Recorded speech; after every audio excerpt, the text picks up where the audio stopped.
You put anything in that glass, Nathan? Well, I've still got the bottle right there. Hello and welcome to the Flory Models special Christmas show. Yay! Like the Muppets. Come on everyone, look cheerful. Christmas is almost upon us. At least pretend. So yes, hello, welcome to our Christmas special. This is the last one before the sort of end of the year. I know we are doing some bits next week as well, but this is our proper affiliated Christmas show. Merry Christmas to everybody. I hope you're all doing well, keeping safe and stuff like that. Good evening to the team. So Andy, how are you doing and ready for Christmas? Yeah, I think so. I'll ask my wife. Oh, that's it. No. Yeah. Have we got everything? Definitely. Good job. Very nice. Yeah, we're ready. Nathan, you all set, ready for it? I am, yes. Look at that, Nathan. On how comes like your glass of wine? It's broken because it's only got a bit in the bottom. When I have it, it's literally to the top. Well, you see what I've got on standby is the you've got the rest of the bottle there. Oh, that's all right. I haven't got the rest of the bottle here, so that's why I filled my glass. Sorry, that's just the way I was dragged up. I blame the parents. And there he is, Merry Whatever himself, the Christmas Grinch. Are you feeling festive yet? Now it's almost over, John. No. No? No. Doesn't it get better? I've got all my alcohol ready, so that's all that matters, really. That's all I'm worried about. Is that just to numb the pain? Yeah. Right, okay. Yeah. Lots of wine, plenty of cider, Right. and I'll be good to go. Fair enough, no problem there. And somebody who loves Christmas, clearly. Mr. Ball, you all right? I'm in the Christmas spirit this year. Yes. I'm looking forward to it. So am I. I've even purchased a jumper for once. That's it. I was going to say, he's very nice in his festive jumper. Yes. Definitely. Anyway, we trust you're all doing very well at home and you guys are all ready for it as well. Let's make it a good one. That's what I say this year. Don't worry about it. Obviously, it can't get any worse. Didn't we say that last year? Now look what's happened. But anyway, hope you're all doing good in live chat as well. You guys are down in there. So today we've got a couple of different things coming up for you today. Obviously, we're going to talk about what we as a team have been building and up to, and we can show you that. We've got our awards choice. So we've got the members award choice, and then obviously we've got the teams award choice as well. So again, we know it's going to be a little bit different, but that's the whole point of doing this. It's a good thing about it. I've got some stats for you for this year of exactly what we've been up to, which is basically up till Monday. So there's a little bit more still to go into that one. So very good. So anyway, we thought we'd start off with what the team have been up to this year. So we'll start clockwise. Andy, what have you done this year as in build wise? Not a lot. Yeah, he's lost builds instead of gaining. I've built the Arado at the beginning of the year. Yeah. Which took a long time to do. And I've brought it back in here and ended up gluing off the bits back onto it because it had self-destructed.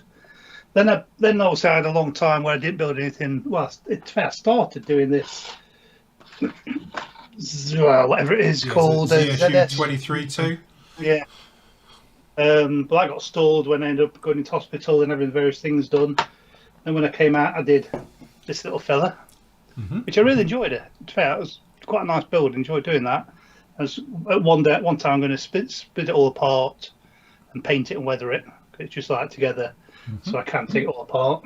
Yeah. And then Nathan got us from Telford some kits, and that's the one that I built for the that Nathan got. It was a nice little truck.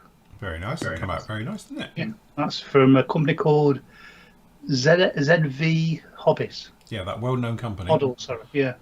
Yeah, on the way, are we? Yeah, it turned out really nice, actually. Nice little kit. That was that's my total 3 kits this year. Very 3.5, including the other one. Very nice. And Nathan, your tally for the year is? Obviously, you can't show yours, but you can talk us through it. Well, it's a year that started with the Mary Rose, wasn't it? Yes. The last one I finished is here. Just teeny tiny F16. Very nice. This was build number 19. Wow, that's a good big build cat. 19 in a year. Very good. So they're all on my portfolio, so you can have a butcher's if you're on the forum. But so they all got packed away. Yes. Telford, so I just dared not unpack them. and I could just test them. And your highlight kit was for the year? I think the one that I'm most proud of still, despite it causing me all sorts of grief, is the Mary Rose. Well, you did do 2 of them after all. I did have to have 2 goes at it. Mary Rose is probably the one that I've enjoyed the most. The Meng DR1 was the one I was most looking forward to, Yeah. but it wasn't that much fun to build. Between the decals and I think that last little bit of fit issues wasn't quite live up to my... It was my first wingnut build. I don't know, something's gone wrong. From going to wingnut to Meng, it's not quite right. No, fair enough. Very good. Okay, so next up, John, you had a good year this year. I think it's probably one of your best years ever, isn't it? I don't think so. I've only done 4. Well, yeah, but it's quite impressive. 4. But Or quality. Yeah, quality over quantity. I'll move this one so that you can see. I started off the year with the Beriev, the Zvezda kit, which is a lovely little mojo builder. If anyone wants something that can, goes together quick and easy, I'd highly recommend that one. And then I got on to this beastie. Yes. The EO F86, which, to be honest, consumed more of my year than I intended. But I did go to town on it a little bit. And then I moved on. We'll talk about it later, my kit of the year, the little Airfix Mozzie, which is a cracking little kit. And then finished it off with the 190, which Nathan kindly donated at Telford. The Tamiya kit, which is a cracking kit. And I think it's ignited a bit of love for the 190, to be honest, that I never knew I had. Because I would like to get some more. Very nice. And it's a great kit as well, so. Yeah. It is, yeah. Yeah, nice and simple, goes together easy. Typical Tamiya, no fit issues. Just the decals, really. Yes. I got aftermarket decals for it. But, yeah, so that was my year. Very good. Excellent. Good job. And Matt's been unbelievably good at this. Do you reckon? Well, it was because I didn't realise you'd done quite as many as you had. No, I didn't either. It's I don't know. Where do we begin? What can you see on there? Because I can't see a lot. I think my year started off with the E-Type. Yeah. Somewhere there. There it is. Yeah. There we go. The E-Type. And then there's a few shelf queens in there. There's a couple of figures over there. There you go. So there's a couple of dragon figures. And then this was Nathan's, which he kindly donated and I finished. So I don't know if that counts, but it got finished anyway. Along with, where's that one? Sorry about this. If it's going to the Macarver. So there's the other one. Obviously did the van. The Ravel van. There it is. I really enjoyed that. I think that was brilliant. And obviously used the weathering pencils. Was down with you with that, weren't I? Yeah. A couple of busts I've done. A plane that was a shelf queen for when we were moving, and what we got here, I don't know. The truck. Yeah. One of them. And a couple of, it's been quite productive, I'll be honest. And then there's this down here, look, if you can see it. There you go, a little base and another dragon kit with some figures. So yeah, it's been more productive than I thought, if I'm honest. So yeah, there you go. See yourself on telly.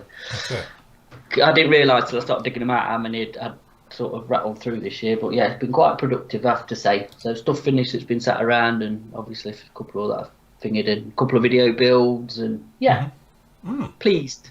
Very nice. As I say, it was funny because we were discussing this week, and you don't quite realise how many you've done until you sit back and literally count them up and all the rest of it. And you should say that's a hell of a count that is. So good job on you for that one. I think Nathan beat me by one, didn't you? What did you do? 19. I was on 8. This is 18 here, which isn't too bad. Like I say, a few of them I can't claim as full of my own. I had a bit of help, but there you go. They're done. They're in the bag, and now I've got to find somewhere to put them. You pretty much built another one as well, haven't you? You just need to paint and weather it. So I've got to be honest with you. There's one that's missing tracks, which was the SU100. Yeah. which I just need to put tracks on, and then I've got something sat there that's I've just sent you some footage of. So yeah, there's a few as well. So yeah, good year. Good job. And me, well, as you say, I did a count. Technically, it's 13. So it all started off obviously with the we were in the midst of lockdown as well, if you remember, so I did a lot of it on lockdown because it took so long to do it. But that's doing the Enterprise with obviously the Aztec decals onto it. Well, it's not decals, it's masks and painted on with that one. So that was probably, you know, pretty much a full-on job right through there. Then we did the 1-to-1 scale Chewie's bowcaster from Star Wars, which to be honest is bolted to the wall, so I can't get it off upstairs. So we did that one. Then we did the SH60. So again, that was probably one of the biggest builds of the year. Lots of work went into that one. Lots of extras we threw at it, various bits and pieces. So that was very, very nice indeed. X15, which to be honest, it's been sitting on my stash for eons, but really wanted to do it because I wanted to do something with black, high speed black as well. Very much like we were talking about with the SR71 review today. And again, so very, very happy how that one turned out. So that one came along absolutely lovely. Then the Zero, which again was another kit. It's quite a good year this year because obviously working on the Tamiya 32nd scale Zero, always wanted to do it. It's been one of those ones where, you know, it would just be finding the right time to do it. And then we had the little bit of the thing where we managed to get them in via PM. So it was really nice to finally get on with that one. And it definitely didn't disappoint with that. Then we did the Cobra, ICM Cobra, which was really nice to do because obviously we did the hand painting of the mouth onto it and various things down in there. Then we did the Vulcan, which you can't see, but you know it's up there, it's on the wall. So that was really nice again because it was air fixes, been waiting for it for 20 years, finally turned up. We did it and it didn't disappoint at all. That was a really nice one. And again, that tied in with some of the live stuff we did, so we could do some of those on there. Then we did the Ural truck. Again, it's one of those I've always wanted to do it, so we managed to get it in for that particular one as well. So that was really nice with the Ural truck being done. Then we did the Delta. So this is the Delta 4, which is the sub. Again, never done a sub build before as a video build and all the rest of it. But again, it's one of those ones, it's working with black and trying to look at in scale and various things to it as well. So really enjoyed with that one. And then obviously we did the Galactica, which I know is a little bit last minute with this one, but thoroughly enjoyed doing this particular one. It's Mobius, they're quite straightforward to go together, but the detail is in abundance with it. But again, it was lots of things you can do with weathering and stuff like that as well. So really enjoyed with that one. Final part of that will be up with you tomorrow. It's going to be a double part. I'm going to put up parts 5 and 6 together tomorrow. We'll talk about a little bit of that down the show. And then obviously we got the Spitfire. So the Spitfire technically is a 12-parter. It's broken down into certain areas. If I just go over here, I can show you, because you guys haven't seen this yet. This will go up next week, but it basically comes into the weathering area of to it, and then obviously we've got the videos down in here in each section, as this one's going to come through as well. But it's quite interesting because when you see it, you know, on this one it was all about breaking this kit down to show you in different steps about doing it instead of just a full-on video build, so we could be a little bit more in depth. But that's it just in paint, and then obviously I've just done some little montage here, so that's just to show what post shading to do. That shows you what the wash can do, because that's just the wash. Then that's with oils on it, and then obviously that is with a filter over the top of it as well, and then obviously the completed Spitfire as you see it down in there. So it was quite nice to sort of, you know, play around with these different ways of doing the shows and trying to do it. And obviously a big part of this year as well was doing the bite-size section, so there's lots of bite-size videos went up there as well. And then we did 2 live builds. So me and Matt, obviously we did a lot with the lockdown shows, and you might remember I was working with the Lightning, so we got that one all done and finished off. So that's all was on the live shows that we were doing. And the other one is obviously from the other week, is when we did the I did the P51. So we did this one as well here, which is obviously the Tamiya kit, which is beautiful. So that completes it. So yes, so all in total it works out that there was 105 video builds went up on that one. That doesn't include the tutorials and the bits and pieces from that. So from a video, there was 13 of them went up, and when you break it down in total, it works out around about 52 hours on that one as well. So there's plenty of stuff that went up on there. Just out of interest, some of the other stats that went up to this one, we were actually, so it works out we did 105 video builds. That's purely fully edited and all the rest of it video builds onto this one. We did 130 live shows. So obviously first part of the year there was a lot with the lockdown and the various things to that, which is well over 200 hours of stuff. Vlog shows, so that's the vlog shows and obviously my daily shows that I did 64. of those ones. Reviews, we totaled 69 reviews we did this year, and then with the PM shows as well, that was another 44. So the total stats for the year run out, there was 307 shows with 105 builds, makes a total of 412 videos went up from that point of view as well. So it works out at 1.13 per day videos actually got put up.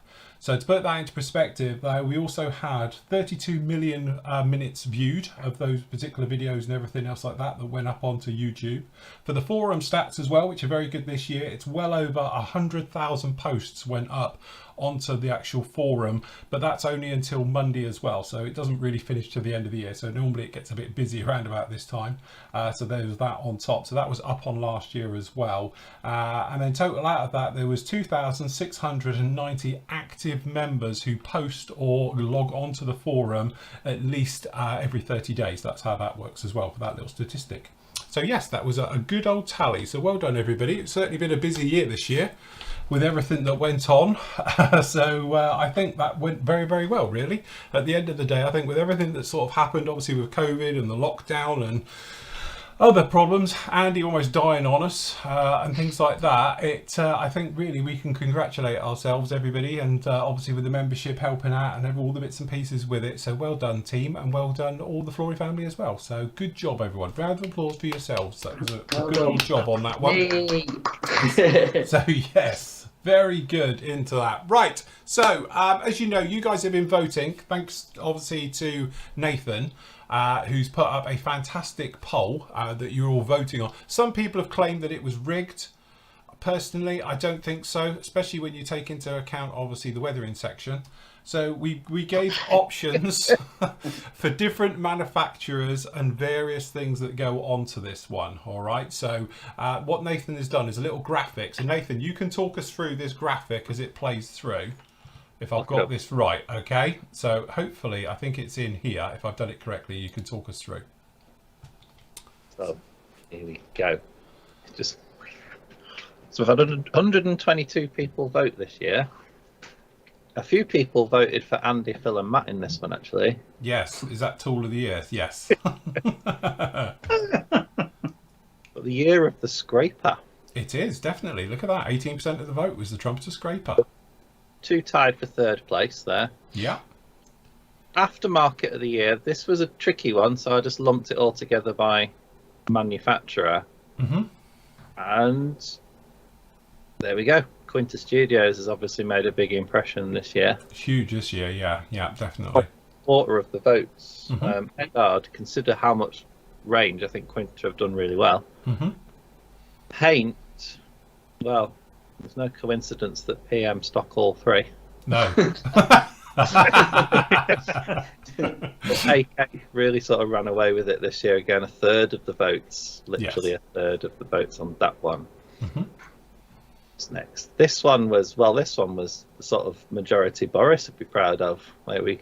I tell you what, it was just fantastic the way there was no other options. That was the best thing about it. Well, this is what we've spent money on. So no surprises in 3rd place with Tamiya. Surprisingly, what came 2nd and 1st, Airfix. There you go. There you have it. So Airfix almost a quarter of the vote. Mm-hmm. Not bad. And this one, the vote was all over the place, to be honest, but a few kits did sort of pop their heads up. I think there was about 7 votes for the top kit, which was the Tamiya F14s, but again, very, very sort of lots and lots of kits, including 3 Matchbox kits in this one. Wow, there you go. Manufacturer of the year, we're getting up to the big one. So they've done well again. And this, to be honest, was a 2-horse race. For about the week it was running, it was nip and tuck between these two. There was not much in it, but Airfix did in the end pull ahead. Very good. And this is the big one. The coveted one. 2 tied for 3rd place. Mm-hmm. Not a surprise for the Tamiya one. And There you go. The Vulcan. Very good. Interesting voting. Nip and on that one as well, between the Tamiya and the Vulcan. There we have it. So there you go. That was your awards for your various things that you guys voted for. The thing is, do we agree as the team?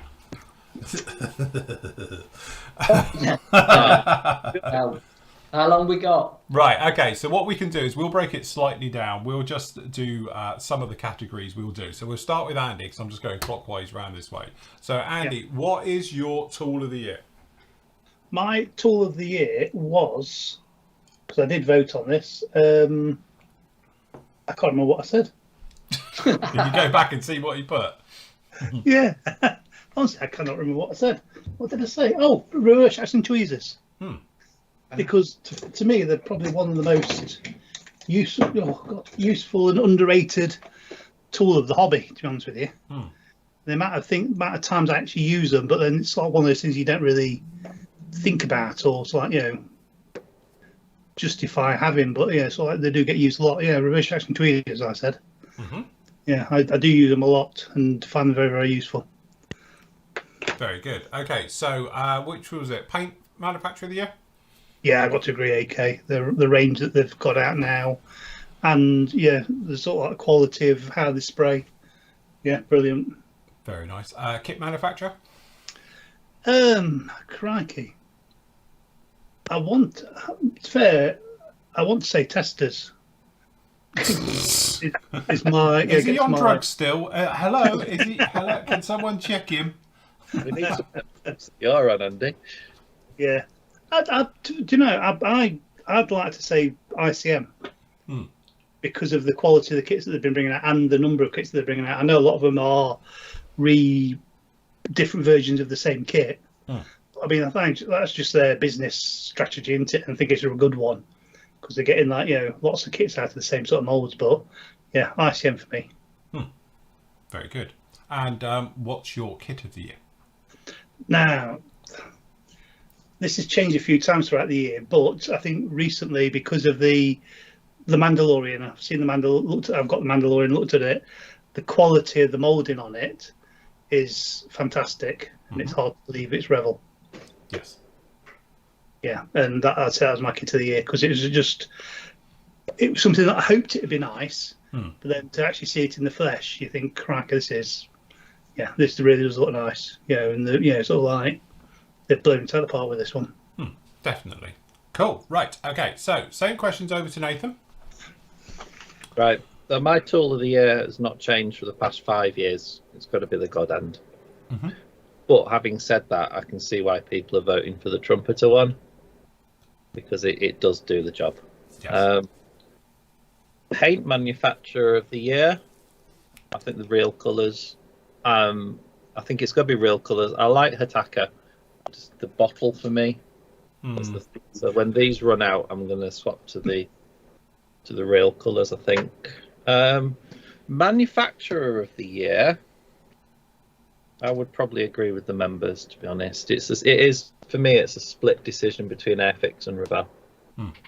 The kits that I've enjoyed building this year, they don't technically qualify, do they? Would be the Buccaneer. It's been one of my favourite builds, but the Revell Phantom, but that's nearly 20 years old, so I can't really vote for that. But what I voted for was actually this one. I've not built it yet, but just looking on the sprue, I think it looks really, really, really nice. Surprised, to be honest, that not many of the aftermarket firms have jumped on this, so we can do different versions from it. Kind of sitting on this one for a little while just to see if someone brings out new noses or bits and pieces for it, but I think I'm with the members. I think broadly Airfix have done really well, and I'm going to sort of stick in the Airfix camp this year. And what about your kit of the year? The kit I've enjoyed the most, built-in. I'm going to say Mary Rose. Well, it's a classic. It's not a release, but I think the Mary Rose is the one that's brought me the most challenge, but the most pleasure building. Yes.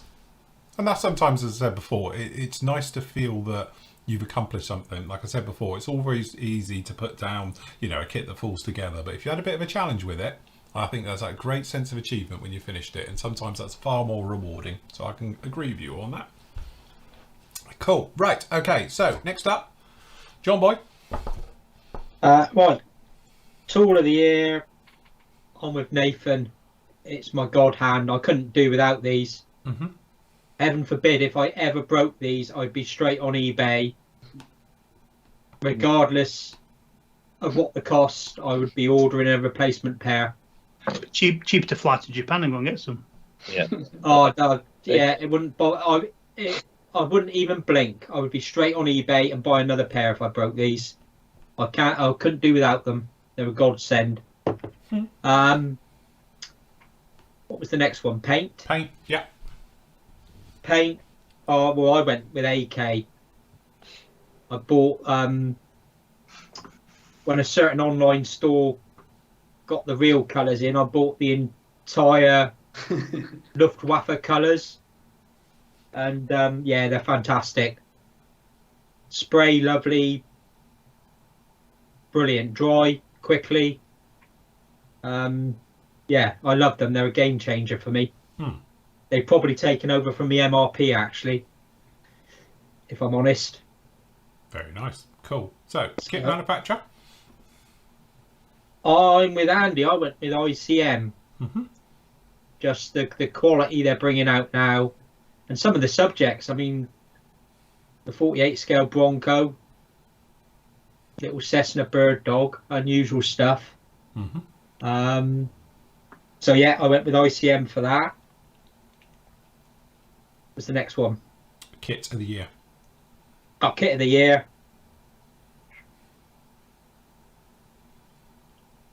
The Airfix Mozzie. Paramedics nice. Mozzie, as we call it. Yeah. No issues with it. Some really good design ideas on it. You know, the blanking mask for the wheel wells for when you're painting.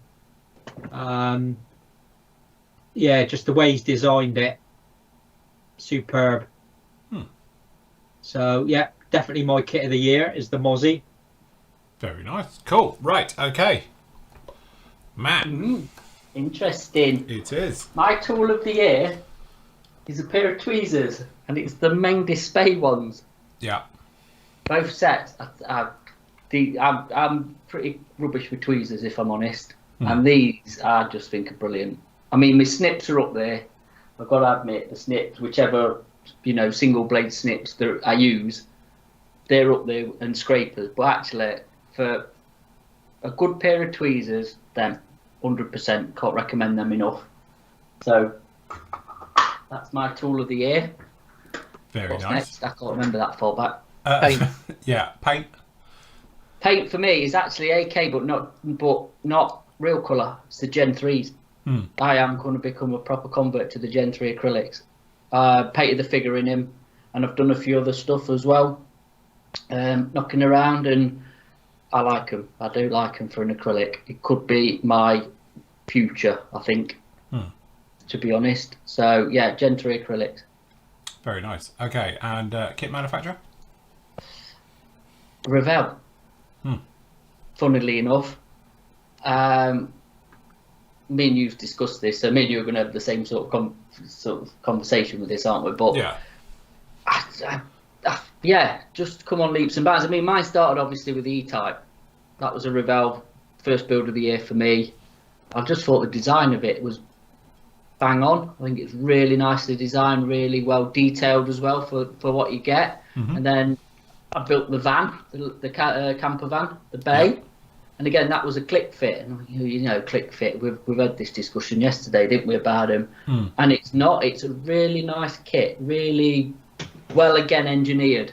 And then obviously looking at your review of the Razor Quest later on, and obviously the SR71, I think they're going in the right direction. And just discussing obviously next year with the F15, the little F15 that's getting no sort of attention whatsoever, but if it's on par with what they've been doing, that's going to be a stonking little kit, that F15. Yes. And then obviously they've got the Hurricane and other things that do out. So yeah, I mean, we do knock them. We're not going to shy away from that. We definitely knock them, but the stuff that they produce, the newer stuff, I think it's really good, really nice. So yeah. Very nice. Okay, and your kit of the year? But I've got two. But one's not here because I've only just started building it. So The E-Type is my kit of the year because that's the one now, looking at what I've built this year, is probably the one I really enjoyed doing the most. Like I say, it was nice to get a video build under my belt, but actually it was just an old nice concept and everything of building it. It was a pleasurable experience. But also I'm building at the minute is the Takum Panzer 1. So you get 2 in the box that you reviewed. Yeah. And how that's designed and broke down and goes together is phenomenal. So I'm building one version of it, and I'm planning next year to do a video build on the other one because it is such a cracking little kit, and it's my first Takum kit as well. I've never built Takum before, so I haven't finished it, but I'm just really enjoying it. It's one of them, you know, if I weren't here doing this, I would be still doing it tonight. To be honest, yeah, it's just it really is nicely designed, and I think the moulding quality as well of Takum is just top drawer. You know, again, so that. They're mine. I'm surprised. I thought you just said the Tamiya Mark 5 is probably the best built kit on the table in front of you. But what? Because I didn't build it. What? Followed by the Macabre over there. I didn't build that either. They are the best kits. They are. Somebody else builds them for you. Okay, so with me, to be honest, it probably comes to no surprise. I would say Posca pens, and thank you to you guys members. I grab a few here. I went out, and you probably saw on the one of the shows I did, I bought the Sharpie version as well. You know, again, this is one of those things where if you're not very good at painting, especially small little details and stuff like that, to have it in a pen form is just like night and day. The amount of times I used to struggle with bits of paint on cocktail sticks and then dabbing it to do switches and stuff. Yeah, when you look back at doing it like that, you know, and or a very fine brush and trying to put it on. The bit where somebody says actually you can get an acrylic pen that does exactly the same thing and it never dries out, never needs loading. To me, it was brilliant. And to say all the red stuff you can see on the ship here is all done with Sharpies or Posca pens and things like that. All the detail work is done with a pen. So that was definitely for me this year. Was right, okay, getting a grip, understanding them. And again, thank you to you members as well for pointing out that Sharpie actually do them. Now Sharpies I think are enamel based, whereas obviously, or they're sort of definitely like an alcohol based ones, whereas obviously the acrylic ones with Posca pens, they're not. So they're not permanent either. You can scratch them off and stuff like that. But again, it's nice to have that particular side of it. So if you do, you know, struggle with doing detailed stuff and various bits on there, using pens, you know, it might seem a cop-out, but it works, and it's made my life so much easier. Like doing cockpits, like when we did the S860, it's all done with pens, you know, so you can just go around and just do all the switches and just rub it lightly over. You can do all the circuit breakers and everything, and before that would have taken forever, and it would have been a mess because at some point I would have slipped. So for me, using pens, and I think also it goes on for all this type of stuff, so like weathering pencils as well. I know the guys have been using them all this year a lot. I've never really got on with them, but this is one of those things where I have to be honest, it's probably my user error than it is over the pencil, because I know like Matt uses them all the time, the guys use them all the time, Kev uses all the time, lots of people I know and respect who are very good at this, they swear by them, but I just can't get on with them. But I think really pencils, things like that as well, you know, a lot of times people go, oh, it's not modelling. Well, it is. It's just instead of using a paint and brush, you're using a pen. So that's for me is using pens or pencils for doing all your weathering and your bits and pieces like that. Paint wise, to be honest, I have to say it, the AK real colours. If you imagine again, I was quite torn with this because I do like my Hataka paints. I think Hataka paints are absolutely fantastic, but I can't give them the win purely because you can't pour it back in the bottle, or not easily. It's a right flaff to try and take the dropper bottle top off to be able to get it as a refill. Yet these are absolutely great, and Hatakas, I think, you know, as well as the AK ones, bang for buck, they just keep giving, because I thin them literally about 75% now for all the paintwork that I do. So again, I seem to be, by the time I've mixed it in the colour cup, what I tip back is more than I took out, which seems odd. But I'm literally to the point now with one of my grey paints, I had to tip it literally just in, or flush it through, because I couldn't put it back in because it's full up. So, you know, I say kudos to them. So from my point of view with paints, I'm going to give it to Real Colours. But as I say, Hataka is a very close behind, but because you can't have, it's a bit of a faff to fight with them. Whereas obviously being there, that classic jar with a big wide neck, you can just tip back what you don't use, so forth and so on. So that's that. kit manufacturer for me has to be, as I said, like me and Matt have had big, long discussions about this week, is Revell. Purely because we've seen some great releases from other manufacturers, and there is other manufacturers clearly releasing far better kits than Revell is, but actually I can see Revell is getting better. Where all the others have either plateaued or just done nothing this year, Revell's releases, especially said the Razor Quest and obviously now the SR71, they're literally, it's like night and day. It's like, who's producing these? In fact, I've even said this, I'd like to know who's done the Mandalorian's Razor Crest, because it doesn't feel like it's theirs. It's too good. Even the plastic is different and all the rest of it. So from my point of view, it was just one of those things where if this is the way they're going, I think Revell's got a very, very bright future, because also they're not massively breaking the bank. And I know obviously a lot's been said, obviously with the SR71 being 80, 90 quid, but at the end of the day, it's a huge kit. And they are still producing big kits like this, even though we are in a strange time, as we all know, and things like that. So from my point of view, that's that one. As for kit of the year, for me, I was torn totally. It's either long gone now, obviously, but with Kitty Hawks, the actual Seahawk, and even all the, you know, the Black Hawk family of the actual helicopters, because they are really, really good. And I know, okay, they molded parts back to front, and the instructions are non-existent in most cases. So if you deduct the points from that, I have to say again, Revell, and it has to be the Spitfire. You know, this is the Mark 9, but again, the whole point of doing this particular kit is that I wanted to show that you don't have to spend £120 on like a Tamiya kit to produce Tamiya type quality through it. And I didn't throw anything at this at all. All this has had is a pretty paint job and weathering job and things like that.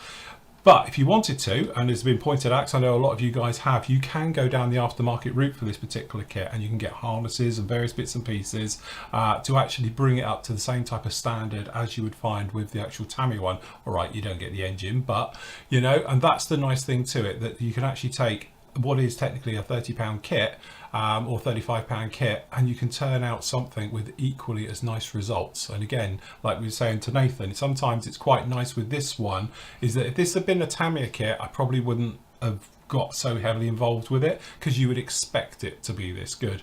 But this isn't. This is Revell, which is notably, you know, as you say, the detail's not brilliant. It's got sink marks all over it, this, that and the other.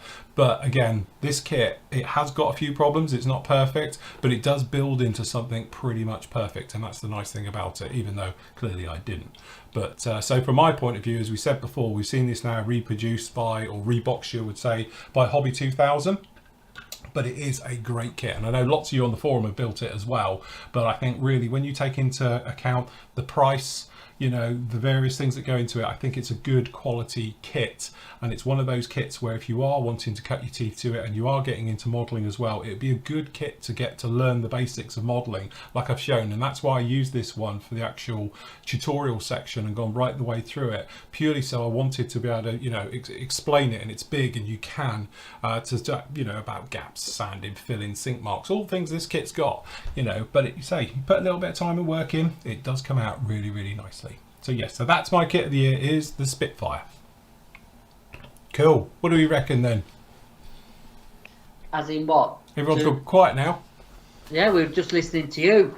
And I'm going to just pipe up on, because we obviously didn't talk about weathering product of the year, and obviously your wash is up there. But for me, like you've just touched on, and I think John might agree with it, the weathering pencils. Mm-hmm. Yeah. I thought they were gimmicky. I was thinking, you know, when they first came out, Mm-hmm.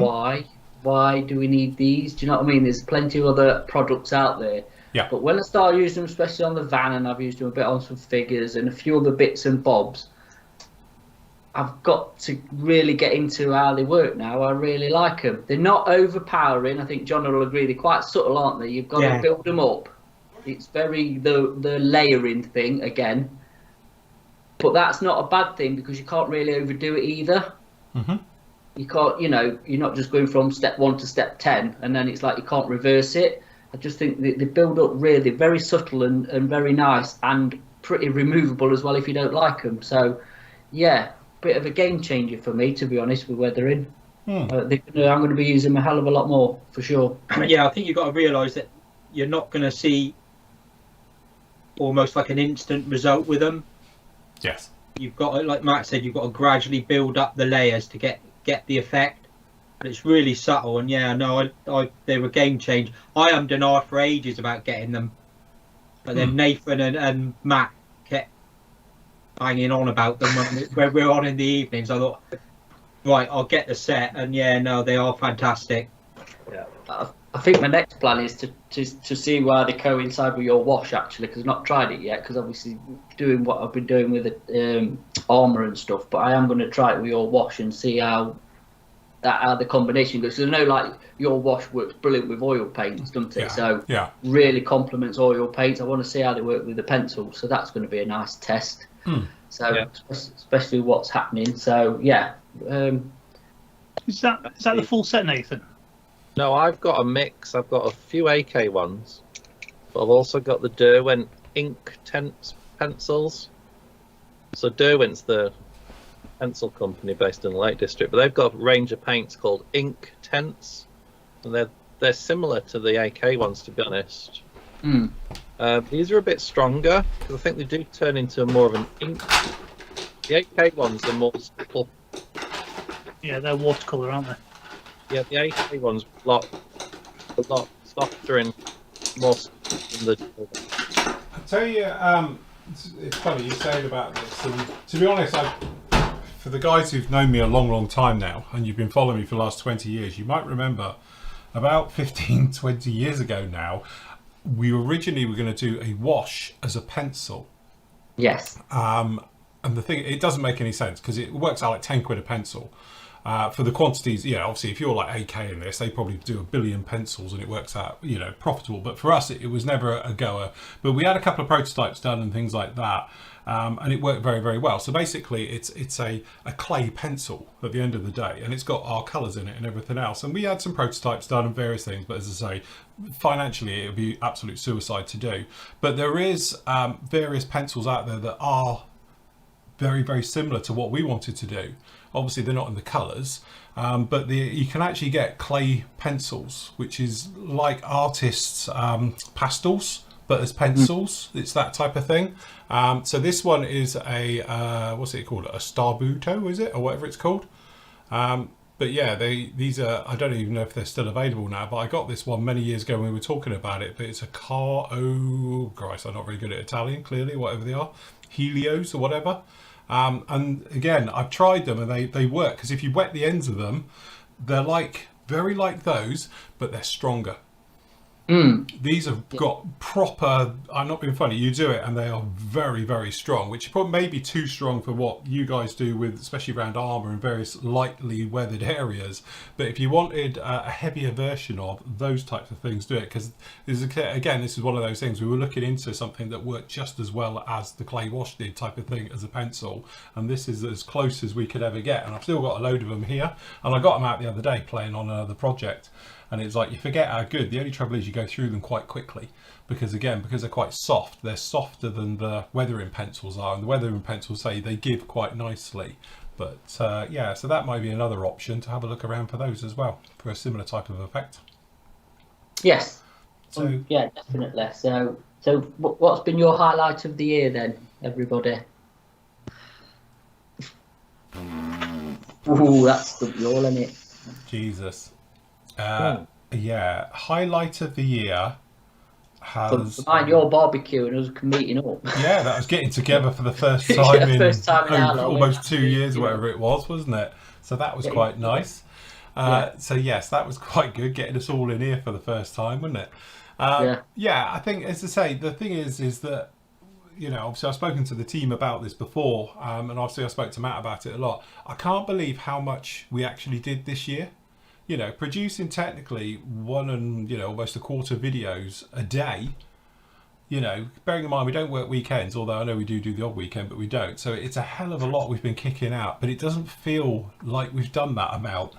I triple checked those figures because I didn't think it was right. I think I was looking at 2 years worth of figures, and it was only because I kept going through them all, and it's like, I did it 3 times. It's like, no, that's genuinely it. And like we've often said, is that when you're doing something you enjoy and you love, with people you love as well and like, it doesn't feel like work, and that's the great thing to it. So, you know, as I say, it's a big thank you to obviously you guys, the team, and obviously with the Flory family at large. It's that thing where I enjoy coming down to work. So there's no standout point of it. I've just loved every single minute of it. And especially, I'm not being funny, the world's, I can't swear, I'm not allowed to anymore, I promised people, but the world's not very nice still. And here we are now with Omicron, which is going through the roof, and God, let's hope it's not as bad as, you know, Delta and all the rest of it goes through it. But again, like many of obviously our members as well, is that, and obviously with Lynn, she's in the mix of it as well, my other half as well works with it every day, and it, you know, it's that thing where there's a lot of horrible stuff around, but you come in here, or even if you're upstairs or I'm outside in the unit and all the rest of it, it's great, it flows, it's fun to do. I still come here every day and it's enjoyable. I do all of these shows and absolutely love it, you know. So in some ways it's a hell of a lot into there. I hate to think how many hours of editing that is, but I still love it, still be doing it, you know. We just me and Matt were discussing retirement, weren't we, the other day? Or not. Or not. In our case, definitely. I'm not retiring. So, yeah, it's one of those things that you absolutely love it. So, standout moments, probably all of it. Still love it. Still enjoy it. That's the main thing. Yeah, it is. Yeah, I think my standout moment was waking up after the op. Still breathing. It surprised us. I'd have to say having my catheter removed when I was in hospital. Grim. Nice. Having his first convene being put on. No, Mr. Molyneux, calm down. The nurse I helping think this me. year's flown. I think this year has absolutely just flown. It has. Yes. It's just, yeah, you know, to be honest with you, you know that I'm just looking at my E-type from the beginning of the year, and that seems an absolute another lifetime ago when I did that. Yeah. And it's 11 months ago or something, do you know what I mean? 10 months ago, whatever. It's just like, yeah, but this year has really just really gone fast. Yeah, just can't catch your breath, really. It's I'm looking forward to a bit of a break. I've got to have a few days off. Yeah, it'd be nice to have a few days off. Bit of a drinky poos and food and just to relax and crash. Yeah. And then I'll probably come down with a heavy cold because I've stopped. That's it. You stop Yeah. and just like, Your body's like, you're allowed to be ill now. You get ill.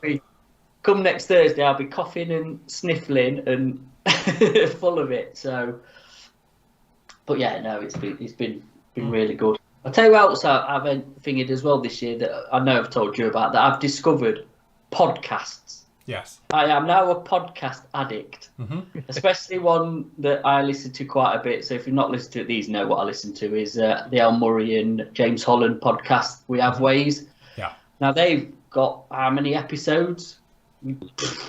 Loads in it. There's loads of them, and just put it on in here if I'm sort of working doing a kit and I'm not filming, because I find, and I think you guys will agree, if you put YouTube on, you just watch YouTube. Yeah. You don't get anything done. You're just watching, you know, what's on the screen. So I'm finding podcasts you can just kind of put them on, and I find music a bit distracting. If I do put music on, that can be a bit distracting as well. So yeah, podcasts for me, like I said, there's the Ways of Making Talk one, listen to. What else is there? The Wild West one I've got into, conspiracy theories and pirates, real pirates. So there's loads. I'll probably find a load more next year. But yeah, they've been a bit of a game changer for me, definitely.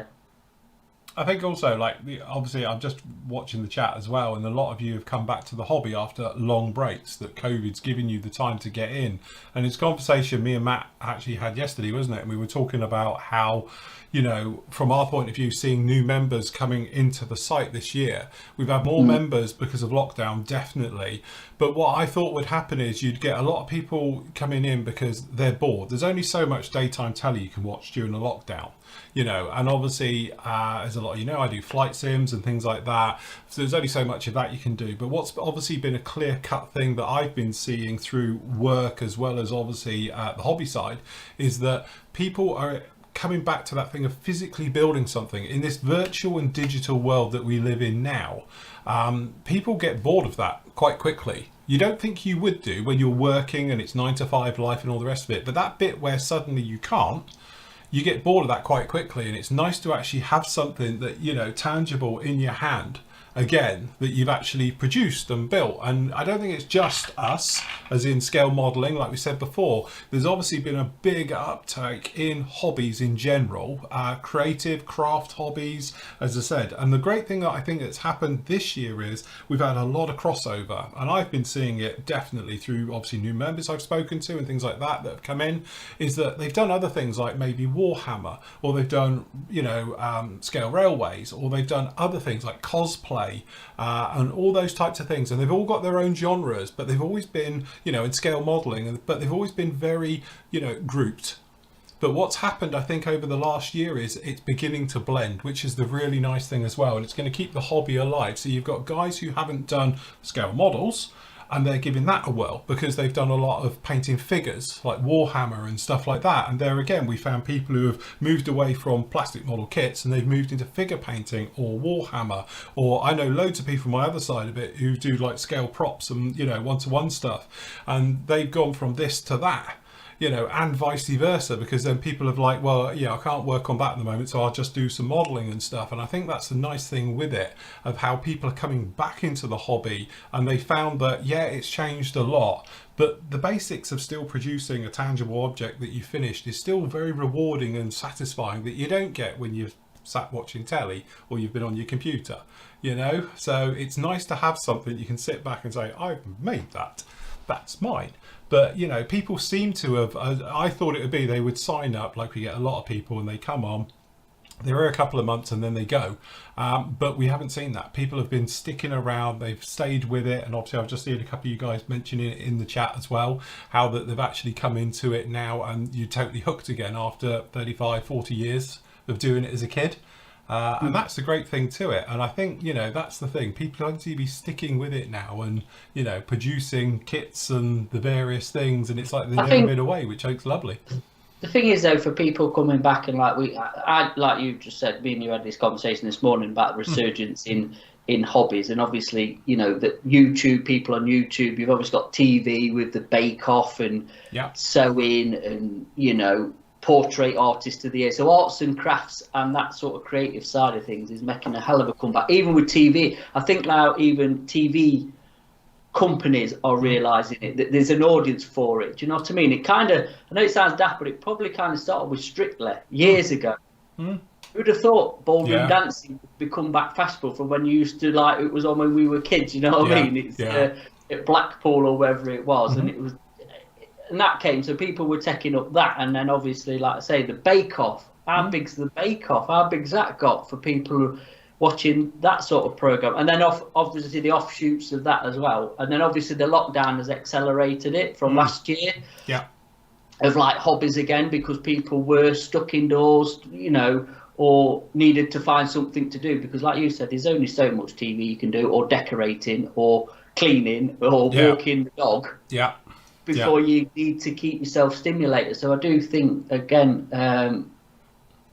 as bad as the pandemic is, you know, that will pass at some point. Hopefully then the people that have picked up various different hobbies will stick with them, because it's quite rewarding. I think it's a very, you know, creating and all that stuff is really rewarding and good mentally, I think, as well. Good for your mental health. Absolutely. I think from a mental health point of view, it's been an absolute godsend. And I you know, I speak to quite a few people, and, you know, as I say, they've got quite stressful jobs and positions and stuff like that. And that it's the same thing you hear from them, is that it's their way of switching off. You know, they go into, you know, the den or, you know, the modelling cave, whatever it is, and they can just, even if it's an hour, it's their own time to just focus on something that's away from the daily grind. You know, I was speaking to actually a paramedic the other day. One of our members is a paramedic, and he was saying how, you know, to be honest, we're a godsend, because he said, you know, he honestly don't know what to do, because it's his way of chill out time. You know, well, it's stressing, isn't it? So he has us on in the background, like he says. He doesn't often see them live and all the rest of it, but he just puts us on the recordings, and it's his way of just building whilst listening, and it's completely a world away from his real life, you know. So yeah, that's good. That's, you know, it's nice to know we're helping in a way, I suppose. Yeah, it's just a little tiny little bit. Yes. If it is, you know, if that helps somebody, then that's brilliant. That's worth being here to do, innit? I say, you know, all them hours of doing the lockdown shows every day for weeks on end. It does take out of you. To be honest with you, you won't think it, but it's actually quite tiring, to be honest, sitting here and doing this. If you're doing it, you know, even when we do on the weekends, it's a bit full on, and you won't realise it. I know we're only on for probably a couple of hours at a time, but we're at it all day, kind of thing, and then obviously planning it before. But again, I'm looking forward to our next sort of weekend do. And as we said, we can give them, we can give the guys a few hints here. Is that we've sat down as a team and I've discussed with Matt various things, obviously with the company, with PM, and obviously with Flory Models and everything else like that. And one of the things that we've all said is that we enjoy doing the weekend live stuff. It's fun, you know, we enjoy doing it. Obviously there's a sales point of view as well, because it has the time with PM as well, which is great. You know, we're not going to lie here, but overall it's a fun thing to do. So that's something we want to build on next year, you know, to have them quite frequently throughout the year as well. So as we've said before, you know, we've obviously going to stick to Flory Fest now, end of October, but we always do the turkey shoot, but we'd like to do some more in the beginning of the year and in the middle of the year as well. So, because they're fun to do. I absolutely loved it, even though it's a right pain in the arse, but it's still fun at the end of the day. 52 weekends in a year. Well, I wasn't quite thinking that, because I think my other half might actually kill me at that point. Might have things to do in between that, but you know, once in a while, then you can get away with it. I think my Akula cast sub might disappear, and I'll need a surgeon to get it out if I said I was doing that. It just still amazes me that people are happy to sit there watching 5 old farts yabbing on about. Hey, speak for yourself being old. I'll take the fart bit. I'm still under 50. Yeah, so am I. Just clinging on. clinging on. But I still am a couple of years yet. You're me, John. But yes, but no, I think, you know, as you say, at the end of the day, it's one of those things where it's really nice, you know, with the guys, with the Flory family as a whole and everything else like that. It is that real sense of community. You know, unfortunately, I just mentioned it, we have lost 15 members now, and some of them have been long time members, and obviously we've just lost some through old age, natural wastage, as we say, but we have lost a few to COVID as well, unfortunately. We lost a member to COVID only this week. So, you know, it's sad times when that happens as well. But as you say, you've got that legacy there leaving behind, hopefully, as well, with the stuff on the forum. We'll never delete it, you know, and stuff like that as well. So it's just bringing it along, keeping the community. It is growing, which is obviously always the nice thing, as we make our way through over the next year. So, yes. So what we're looking forward to kits-wise that we know is coming out, because obviously we're waiting, obviously, for the big announcements at the beginning of the year now, but what we know that's coming out next year, what we're looking forward to. Mine is actually an aeroplane. Is it? I won't build it. Mm-hmm. But the SU-25 from Zvezda, I'm really, really looking forward to that, because that is so long overdue. Yeah. To be modernised and brought up to date in a proper kit, and the right company is doing it, thankfully. If Zvezda make a mess of this, then God help them, because, you know, it's their plane from their country, they've got to do it, you know, they've got to do it justice, which I think they will, because the stuff, you know, their latest releases are up there, aren't they? Depends who's Zvezda, because it can either be really nicely detailed or it could be very plain. I think they're going to go down the MI24 route, because they know, like we've said before, that all the aftermarket people, you're going to get the Quinta, are going to be having a set out for that as soon as it comes out. Mm-hmm. And then obviously said other companies as well will jump on it. But again, it's going to be one of them, I mean, there's that many countries used it, they're that long in the tooth as well, they're just going to be an absolute, I don't know. It does desperately need updating. Yeah, but John won't be buying one now, because he don't do any of that sort of stuff anymore, do you, John? It's not that I don't do any of that stuff anymore. Not your thing, is it, anymore? No, it's not that. It's just, I was saying to Matt this week, I've just been looking at my stash and having a think about it and that, and my attitude to having a big stash is changing slightly. because in all honesty, I'm thinking, will I actually ever get round to building them? Should do Morris dancing up there or something. Probably. Do river dance. Yeah. Sorry, John. Carry on. So yeah, I am actually looking at trying to reduce the stash a little bit. I mean, there are kits here that I definitely want to build, so I will keep. But some of the stuff that I'm almost just collecting because it fits in with my interests, yeah, I might get rid of a few, I think. So what's the? Because I think this was brought up. Like, what manufacturer have you got the most of in all your lot stash? I know Probably I Edward. definitely know what's the most I've got in my stash. I went to look at it the other day when I was trying to sort out for the auction. I was like, I know what you got most in your stash. oh yeah, it's a bit embarrassing, but hey, oh well. Yeah, I've probably got mainly Edward is the big one. Same here. What about you, Nave? I would say the stuff that's left, because I've thinned out. I've got a lot of blue boxes, so I think Rabat probably pips it for. Is that because the subject matter though was as in tornadoes and F4s? Yeah, the Luftwaffe, basically Luftwaffe. Yeah, because I'm into the Luftwaffe and the Tornado, there's a lot of blue boxes, and then it's probably nip and tuck between Ravel and Airfix, to be honest, for my stash. Edard, I've let quite a few of them go over the past few auctions. Yeah. I've got a few left. But my stash is themed, so I've got Luftwaffe, Tornado, and then a little bit of RAF and American stuff, but Ravel dominate my stash really, but that's because they do a lot of German stuff and Tornadoes. Phil? Me, I tell you what, I'm very balanced still. I've got the red section with the Airfix stuff over there. It is, and then obviously with the blues as well. I must admit, I've got a sort of blue section, but you know, again, I think it's probably on par. I've probably got about equal amounts of Airfix, Ravel. I've got a lot of Edards, but as I say, I like the box art, so I've sort of been getting them this year, isn't it? Hasegawa is one thing that's dwindling. I'll be honest with you now, because everything's being superseded, isn't it? You know, you've got all the companies are bringing out stuff that is superseding, like F-18 Hornets, the Hasegawa ones. I've got one, which I wouldn't have it now, because if I was building one, obviously I'd just do the kinetic one. But yeah, so definitely very, very lacking in Hasegawa type stuff.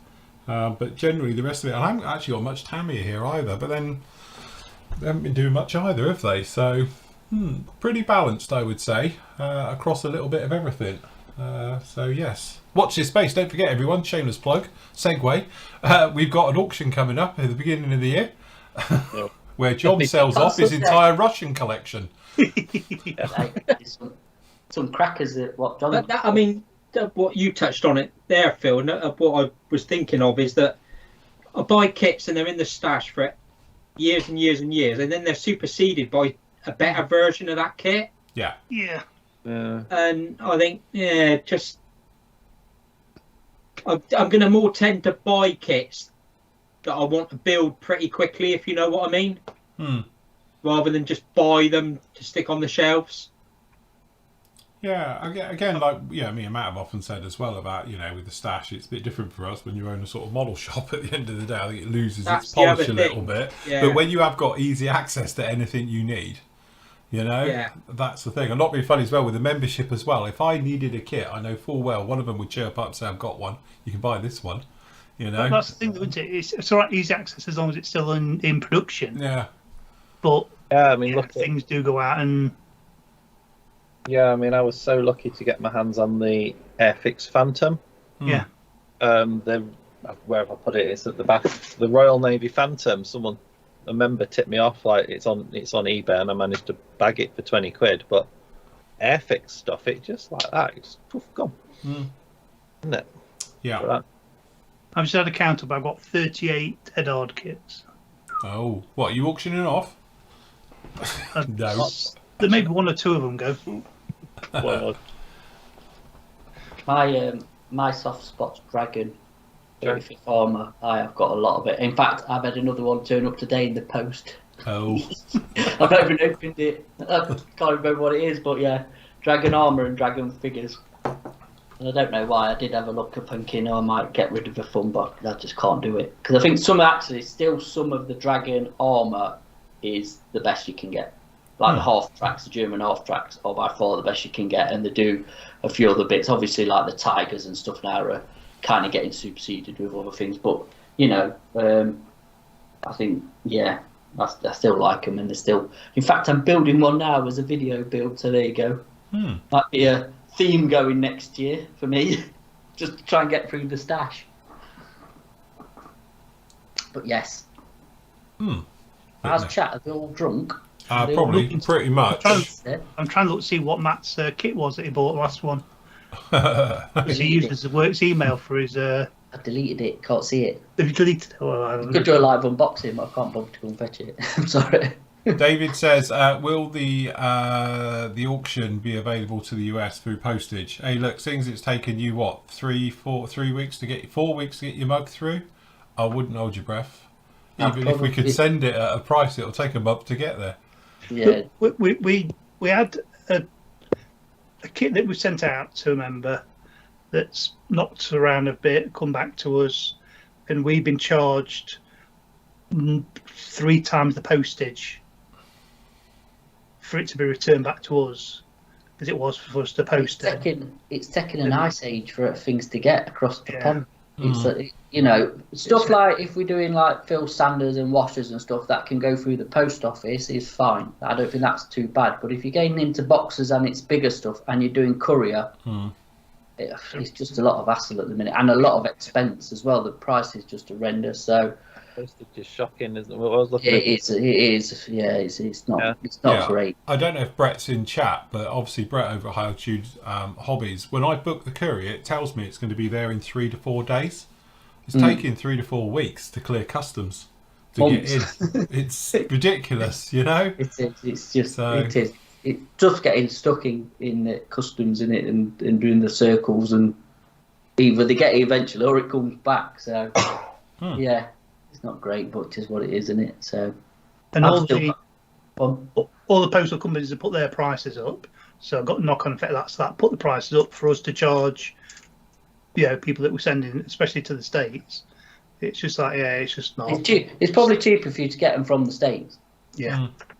Than from us, to be honest. Or it's got to be for postage and stuff, hasn't it? So anyway, that's for a different show. We're on Christmas happy time. Yay! Christmas happy time. Yay! Anyway, somebody said worst kit we've seen this year. Worst kit of the year. What? The worst kit of the year. I think it's a big Lancaster. What, that never arrived? You keep in the jar if you name it. Yeah, don't say the word, we'll get in trouble. No, not really. Only joking, people. Worst kit of the year? Oh, God. I don't know, because you've got to build it, haven't you? Yeah, it's very. So that's a matter of opinion. If you, it is, you know, yeah. I'm looking here, and really, I've not built a bad kit. Yeah, I wouldn't build a bad kit. Hey, or neither is Nathan. For me, the most disappointing are probably the Heinz and the C-130s from Zvezda. Because they could have been so much more than they were so close. But but then it could have been so much more money. Yeah, I know. Yeah, and fair. Personally, I'd rather spend the more money, and it had been that extra bit better. Do you know what I mean? Buy the Trumpy one then for 90 quid. Is that any better? Yeah, but then, Andy, you would have bought the more expensive, more detailed kit, and then spent more money on all the aftermarket to go on it that it probably didn't really need. And it still sat in the stash anyway. Yeah. I tell you what, actually, and Andy will agree with me with this, I think a purchase of the year for me, aftermarket wise, is Sector 35 tracks. Yeah. The lazy man's way of doing tracks is it's up there with a mass set for me now. Yeah. It's the Ukrainian sweatshop. Yeah. 100%. I mean, for one of the builds next year, I want to build a certain tank. I'll say it, a T62. I've got the kit here. I opened it up, and in the kit, which I didn't realise I'd got, is a box of full tracks. And my first thought was, I really need to buy some Sector 32 tracks rather than putting the full ones together. Rather than sit there drilling your fingers and getting blisters trying to put the full one together. That's bad, isn't it, really?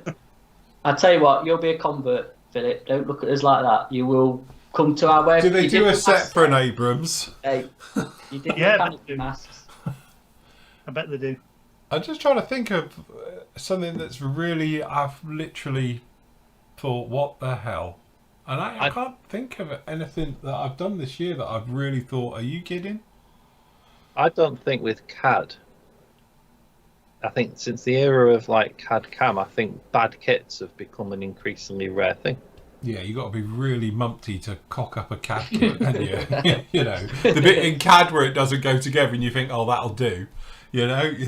But I think the days of having things where it's a massive gaps and putting shims of plastic in to get wing roots to fit have gone. I think it's subjective, isn't it? Anyway, isn't it? Bad kits, even the best kit of the year, is subjective, isn't it? Yeah. The kit, like I said at the start of the show, the Meng DR1, the wing warpage was horrible.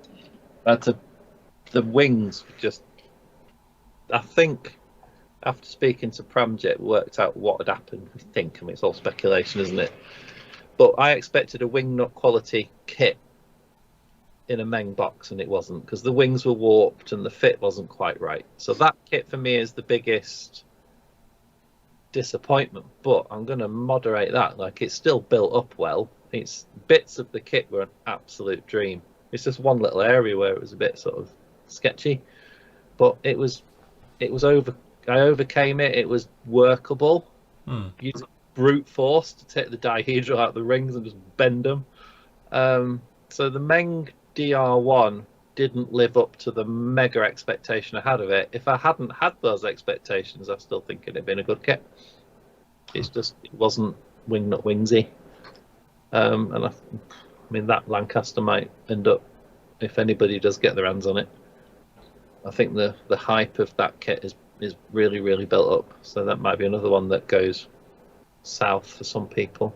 But I've not built a bad kit in a long time.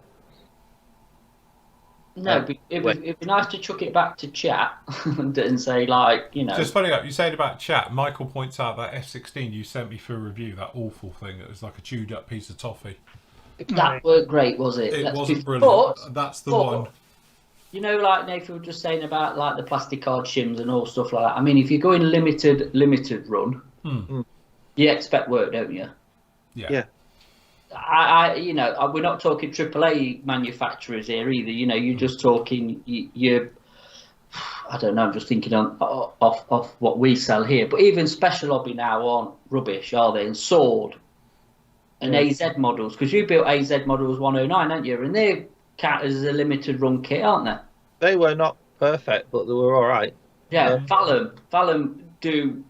You know, I said it before, built a couple of Vallum kits, and they're not perfect, but you've got something to work with, and you know that as long as you go in with knowing it. But the subject matter is so interesting and so diverse from what you would get from a mainstream that you've got to go down that route. I did actually pull out when I was looking up for auction stuff. I'm not auctioning it, by the way, and it was I've had it a long time. I got it off Keith, one of our lads.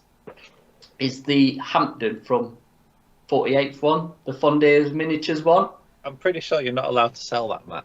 I'm not selling it. I won't sell it. I'll never sell that kit along with the Halifax. I won't sell them. I said to Keith, I promised him I would never sell them. I was actually tempted to pull it down and start building it. And the Mosquito. I just, and it's out. No, it is out. To think I might have a look at it. I don't know.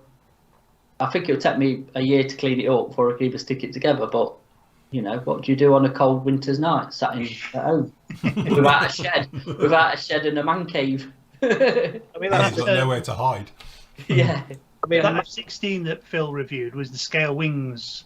Yeah, that looks F16. Yeah. And you might be surprised that we've not sold a single one. Have we not?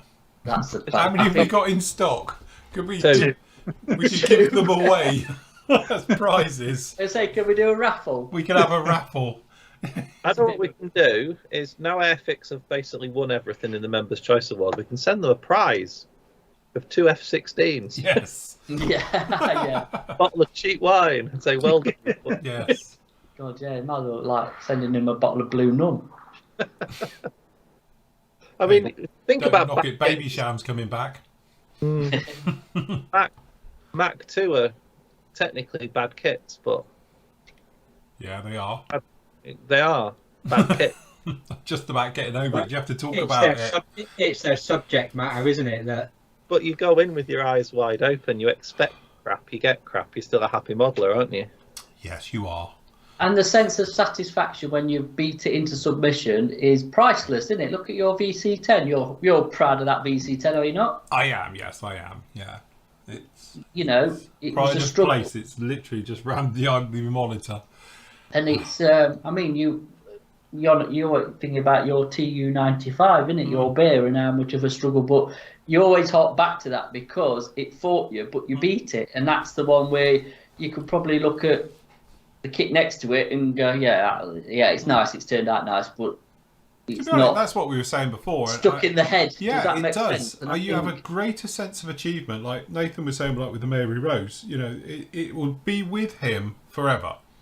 Yeah. Purely because he built 2. and, Anyway, and Ange. and Ange, yeah. But the thing is, it will be with you because you produced from it. You know, obviously, the first one getting destroyed apart, but you produce something that actually not many people probably do, or definitely not to that standard, because it's a complete handful of a kit to do, and that's the nice thing with it. And as you say, like that Mac 2, yeah, you could just do that and not cut the front end off and realign it all and all the rest of it and just get away with it and be fine. And I'm sure lots of people will do that and be very, very happy. But it's that thing of sometimes you say, look, I'm going to do it as the best as I can. The trouble you have though with social media and under the microscope, and I know I sort of overdo it, do the job I do, but you know, the bit where you start making changes to it, everybody's watching you, the eyes are on you. So you've got to get it somewhat right, you know. So that's the only thing that can be a little bit of a headache. But when you're working with things like the Bear, it's just not a very good fitting kit. So you just need filler. And, you know, I come away and I still look at it pretty much most mornings I come in because it's the first thing you see as you come in here. And I have happy memories because none of it was horrible. It just needed loads of filler. It needed total rescribe, total re-rivet, and all the things that normally probably send a little bit of a shiver down your spine. But actually, it was well worth doing it. I'm really glad I did it. Ew. Hey, up, John's unplugged his keyboard again, has he? John's had an early bath. He's just put it off. Is he allowed to? I was just about to bring him into the conversation with his F86 from Kitty Hawk. This is it. And yeah, that's it. And to be honest, like the Spitfire is a classic example. I think, you know, the whole point I did this one, obviously, when you watch it back next week, you're going to get it all in one. It'll be that thing where it'll just come together. But if you remember the whole point of doing it, and I've got photos of a side-by-side with this one and the Tamiya one, is that this one took work. You know you've built a kit doing this. The Tamiya one, it'll be fantastic and it fits together. And I remember putting the Tamiya one to this day because you can put the entire of the cockpit together without using glue. It literally clicks together. It's that good a fit. And that's great. Don't get me wrong, it's absolutely fantastic. But this one took a little bit of work. And I'm more proud of this one because it took more work than I am with the Tamiya one. You know, and I think that's the nice thing to it. That bit where you sit back and you go, do you know what? I'm really happy with that. And to be honest, that's quite a theme of this year's stuff because, you know, from my point of view especially, it was like, you know, working with the blacks, I have in my mind's eye what you want it to come out like, and it did, which, let's face it, doesn't happen all the time. That was nice. Working with this one, doing the Aztec pattern onto it, I wish it was a decal, that would be very straightforward, but as a mask set, you guys were with me doing it as we were doing it all with the, you know, live, doing the live shows and stuff like that. It was, I had tape everywhere. It stuck to me for months after I finished it. Like, where's that come from? And that was it. But it turned out really, really nice with it, you know? So I'm very happy. You know, the Seahawk as well. It's Kitty Hawk. They moulded the parts back to front. Brilliant. But again, you cut them off, you glue it in there, you do it yourself, and don't make an issue out of it. That's what makes it such a fun kit to do. And again, like the Mobius one with this thing, it was a dream build. It just falls together. You put it together in half an hour. But again, doing the weathering and the bits and pieces to it, and then get involved with the pen and all the details to it, you come away thinking, do you know what? I'm actually really happy with that. It turned out really, really nice. And I think if you're to that state where you step back, forget what everybody else says, because to be honest, nobody else cares. But the bit where you look at it, you go, you know what? I'm really happy with how that is. I'm quite chuffed with that. That's it. That's all you need. Don't give a stuff what anybody else says. If you're happy with it, that's all you got to be, And even if you are an improving modeler, let's face it, you're still learning all the techniques. As you said before, it's literally a marathon. It's not a sprint. Just each little step. Find your way. Don't listen to what I say. Don't listen to what the guys say about, you need to do this, you need to do that. Don't give a stuff what anyone on social media says, because they're all just on their own agendas. Do it to when you're happy with it. So use products you're happy with. Don't be told what we use or anybody else's use. Use what works for you, and develop your own techniques as well, which is a great way. Take inspiration from everybody else's, try everybody else's, find out what works for you, and then make it yours. Literally, that's your technique then. I'm going to do it. Even if it's the same as mine, same as Matt, same as Nathan, same as Andy, same as John's. But make it your own, and that's it. And you can strive and just make steps all the way forward. Here he is. Hey! Happy New The Year! internet just dropped right out. I don't know why, because it's not raining or anything here. Just Is it dark. Hey, is there a leaf just blown past your shed or something? Yes. I've Just, no idea why it did that. Like going just back to like kit satisfaction and building. Nathan, Yes. how high in your sort of thing is the Pembroke? Oh god, yeah, that's the build of builds. Because that was a pig. That was awful. But it was just like, I think that was like a lockdown build, wasn't it? Yeah. And that one was close to being a shelf queen, but I think we're doing like having the guys online every night and basically just poking me with a stick, like keep going. But I'm so glad I did it. That didn't work with the javelin, though, did it? Javelin still. He's going to finish that for the fourth lockdown. Yeah. It's all right. We've seen one in real life now. It doesn't have those vortex generators. Forget them. Yeah. I'm thinking I'd just wait till the 10th of January when Airfix announce a new one. You wish. Yeah, good luck with that one. I would admit, I suppose my highlight of the year is I built a Kitty Hawk kit. Well, that's what we were saying before you left us. So, what's And I your thing never of ever it? thought I'd say that, but And you enjoyed it. Yeah.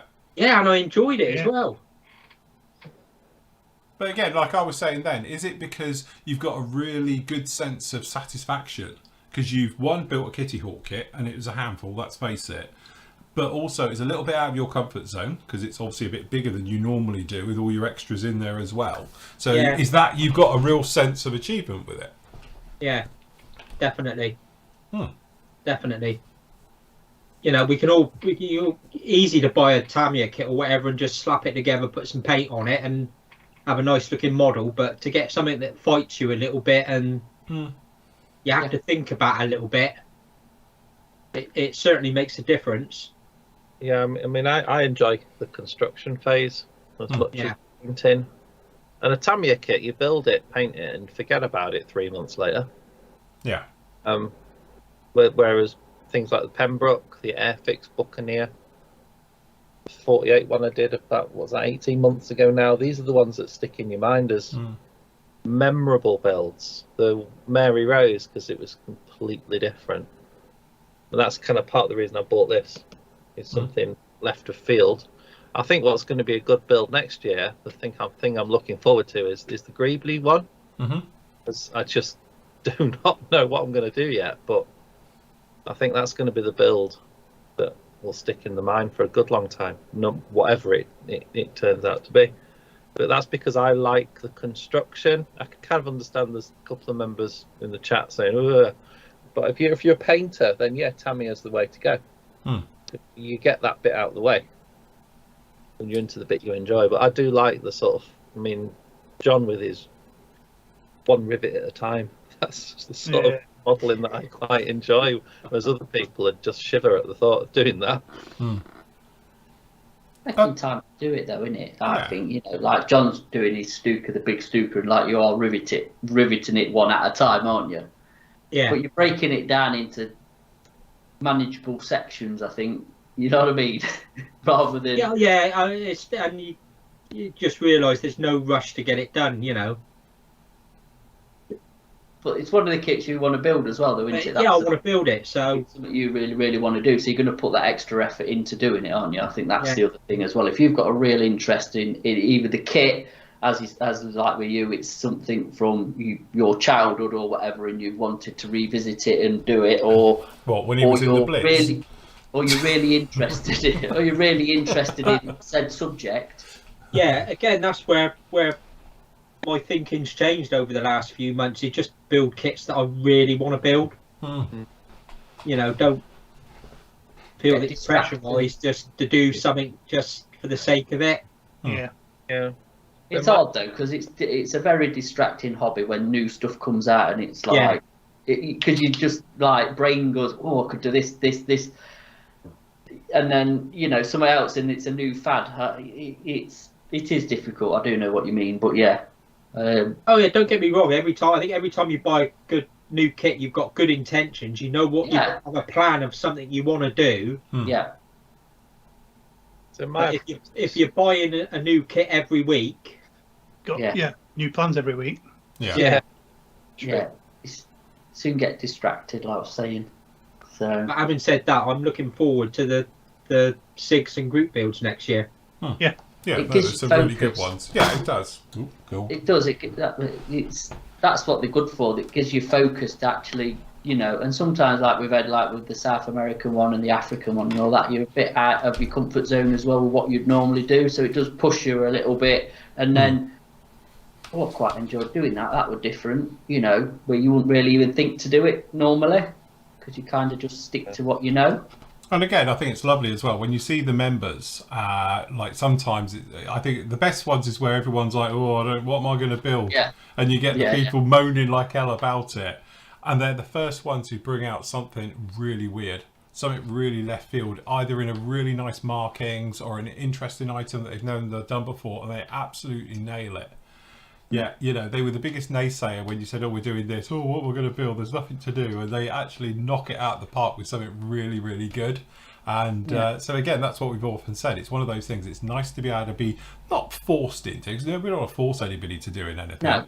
But, you know, just to gently caress or push, nudge into perhaps something they normally wouldn't do, because you might find, actually, you've really enjoyed it. You know, and again, like the Greebly one, I think will be, the Kit Bash one is going to be absolutely my one as well for next year, because that's what I like to do full stop. So, you know, I've got plans for mine and I think about it all the time, and I've been refining it in my head and all the rest of it. I've even done some little drawings and mock-ups for it, of stuff I need to get for it and all things like that. And that's the nice thing, to get slightly excited about it. It's not until, second half next year, but it's one of those ones where it's going to be an interesting one. And I think that's what will be the great thing, is to see, the members as well getting really stuck into it, and people who haven't done it before. And, as you say, honestly, don't worry about it, because there's nothing you can do wrong. Yeah, you can't do anything. Abomination. Yeah. It doesn't really matter. Does it? That's the whole point. Frankenstein's monster, and it doesn't matter because it's scratch built. I'm racking my brains about it, because it's not something of my strong point of that sort of genre at all. But I'll definitely do something. I'm going to try something. I don't know what at all. I've got to get my head around it, look through the scrap box, Spears box, whatever. It might end up being Frankenstein's monster of a figure. Yeah, I have no idea what it's going to be, but it's going to be interesting, isn't it? Yeah, it's going to be a challenge, and it's going to definitely be interesting, and lots of talking points with what people come up with. Absolutely, because there's going to be some absolute genius of like, why didn't I think of that? Yes. That's the nice thing to it as well. Is like, that's pure genius coming up with that as an idea. That'll be the really good thing to it. We have it every year with the Easter egg, don't we? The egg one, and some of the creativity in that is just off the chart. So the Greebly one again, I just think is just going to be brilliant. People are going to create some absolute magic, I think. Yes. I think, like you said, the group builds and SIGs just give inspiration and motivation for people. Yeah. I mean, it's like last year when we had the this year, the Out Africa one. So many people complained about it before we did it. Yeah. And then there were so many fantastic builds of different things that you wouldn't normally see when it actually came around to it. When people actually thought about it, it's all like, it was really good. Latin America one was the big one, wasn't it? There was a lot of naysayers to it, and Sorry, the Latin American one, there was some actually fantastic builds. Yes. To be honest, I think in some ways, you say doing stuff like that. Let's say the Latin one, I got a load of hate. Well, not hate, but a lot of people saying, "Oh, I can't count me out. I can't do that one." But the great thing was the different paint schemes, the colours even used, because again, the camos are all different in that part of the world for everything, but also the choice of subjects, and it was great because it was probably one of the most diverse group builds and SIGs we've ever done, things like that, because technically it's not the normal, it's not the usual kits that you see all the time, and that was the nice thing about it. So just a bit of research. Show how much that you could actually do in that SIG. And I really enjoyed that because I did that Super Sherman, that Chilean Super Sherman that I did. I really enjoyed that because it was and the reason why we chose it was because of the different camos, wasn't it? Yeah. It's like, colourful, different camos that you wouldn't normally see. So It's still one of my favourite builds, even though it's grey. Yeah. Colour, but the Chile about different camos, and then Nathan did gets a grey jet out. A grey F-16. it's a Chilean F-16, which I would never, not in a million years would I do one of these. But it's still one of my favourite builds because it's different, Yeah, 100%. Kinetic. There's a kit. That thing, luminette, that took a bit of work. I remember now, but yeah, that's the whole point, isn't it? Doing these builds. Christopher Riddle says maybe PM should stock styrene before scratch build a boot group build. To be honest, we have discussed this. I've Like a got lot of shelves. things. Well, I've got shelves of styrene looking out here. Tons of styrene. Just needs me to put it on the website. Yeah. No, I meant actually in boxes. In kit form, yeah. But no, we as I say, it is something we have spoken about, and the trouble is it goes on forever. There's tons and tons of it, so we need to sort of do a selection, perhaps do some of the mixed kits, where you get different thicknesses of various bits and pieces. We'll start off with that and then expand it over time. But that's one of those big ones to put into stock. There's a lot of it, so You need a bigger unit first. yes. So anyway, there we go. We are done. Just a couple of guys in chat have queried and mentioned about the auction. When's it going to be? Sunday, a week on Sunday, 7:30. Yeah, second. Yeah, so it's the January. second. That's what I was going January to say. at 7:00. Yeah. Yes. Hopefully by the end of the weekend we'll have decided what's going up on the auction. Monday I'll sort it all out and get it up onto the site so you can start putting pre-bids in. And Can I just put my hand up here and say mine won't be up until Wednesday because I've not sorted it out and I ain't coming in here to do it either. Because mine's all here and I won't be. So whoever hasn't got theirs up by Monday won't be be able to put any auctions up. Yeah. It's bank holiday. We're off on holiday. Or he can add his own to it. Yes. Right, so obviously tomorrow I'm gonna continue this going through, even though we're not doing any shows as such, because as I say, I've got family up tomorrow. But obviously from a video point of view, you'll be seeing, as you've got down in front of us, the last part of the Battlestar Galactica's up. I've already put some of the pictures in, as you can see. And I've done some of them down in here, but the last two bits will appear in here as well, which will finish off the Battlestar Galactica. So that'll be up with you tomorrow. And then going up Monday, going forward is, if I can remember where I've put it, hold on, I've just got to come back here and then go back again, I think. There it is. You can see obviously the last parts of the actual Spitfire. At the moment there's a brand new section, it's not open yet, but it will be, and then obviously we've got all the ones on. So this will go up next week to keep you all busy down in there. So we've got the bite size for using post shading, then we've obviously got one on panel line and weathering wash, then we've got one down in there for weathering with oils, then I've done another one on leaks and stains, which isn't me after me food at Christmas. But yes, so that way that will then complete off the actual Spitfire as part of this one. So what it does, it goes into the tutorial section, This is where it'll be, although it'll be on the forum, and obviously I'll put it on Patreon as well. And then it'll be down in here. At the moment, it's locked off. You can't get into it because I haven't finished it yet. But that will be down in there, and we'll complete then the Spitfire going off. And then obviously at the same time, I've still got other reviews for you next week, which will be going up as well, which will be the Tora Zero. And obviously I've got the Growler going up there. I've got other things down in here. And obviously I'm going to do a review on the Hurricane and the parts I'll be using for my group build for when we come back and we get going for it on the 4th of January. I'm going to go straight into doing actually the 24th scale Trumpeter Hurricane Mark II-C, because as I said before, if you watched the show yesterday, or was it Tuesday I did it, I've got all the aftermarket in for it as well, which Matt sent down, so we're going to be straight into doing that one. So I do a review on that, and then I've still got other reviews which will be following on straight after it as well. So there's still a ton of stuff coming between now and New Year as well. Next Thursday, what's happening next Thursday? So next Thursday is the next time you'll see us though, live. So we will be on at, what did we say, 2:30 or 2 o'clock? 2:30. 2:30 Thursday afternoon live. So you can just come and join us for a chit chat. We do a bit of building, answering your questions, various bits and pieces like I was that. going to say we're going to catch up with the questions. With the questions and everything, because obviously we haven't answered them today. So we'll do those next Thursday afternoon, and obviously it will be a recording as well, be recorded, so you can watch it afterwards if you can't join us live as well. So that'll be going forward, and then obviously on the Sunday we'll be with you at 7 o'clock for the auction. So again, so the 7th, the 2nd of January will be the actual auction as well. But again, what I'll do is before I finish tomorrow morning, I'll put all the dates and all the various bits and pieces up for you, so you know exactly when to come and see us and things like that. So yes, good job. Right.